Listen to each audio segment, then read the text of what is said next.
Romeo और Juliet William Shakespeare द्वारा लिखित एक प्रसिद्ध प्रेम काव्य है जिसे अंग्रेजी साहित्य के सबसे महान और प्रसिद्ध नाटकों में से एक माना जाता है।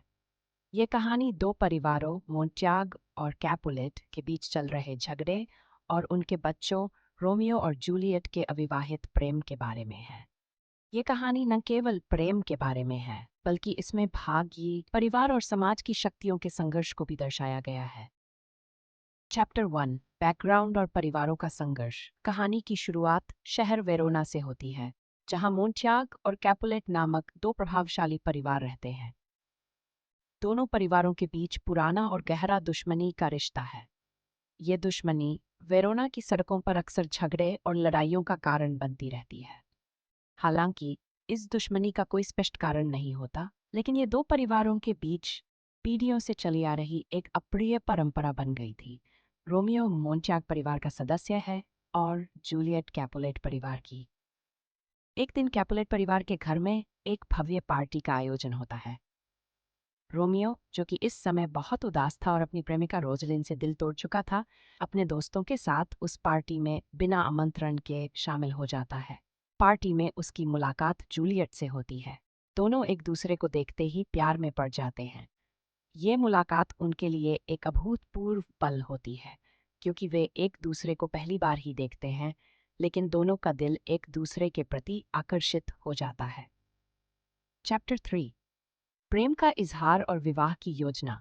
रोमियो और जूलियट की मुलाकात के बाद दोनों एक दूसरे से गहरे प्रेम में पड़ जाते हैं।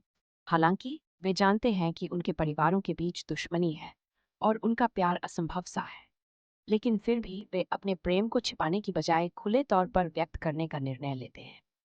अगले दिन रोमियो और जूलियट अपने प्यार को मंजूरी देने के लिए एक गुप्त विवाह करने का फैसला करते हैं। रोमियो और जूलियट के विवाह के लिए एक पादरी, फ्रायर लॉरेंस, सहमत हो जाते हैं।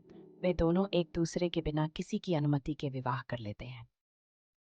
संघर्ष और त्रासदी का आरंभ। लेकिन जैसे ही रोमियो और जूलियट का विवाह होता है, उनके जीवन में अराजकता और दुख का दौर शुरू हो जाता है। रोमियो के दोस्त मर्क्यूशियो और जूलियट के कजिन टिबल के बीच एक लड़ाई होती है।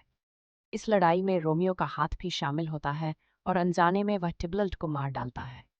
इससे रोमियो को वेरोना छोड़ने का आदेश मिल जाता है। जूलियट का संकट और गुप्त योजना।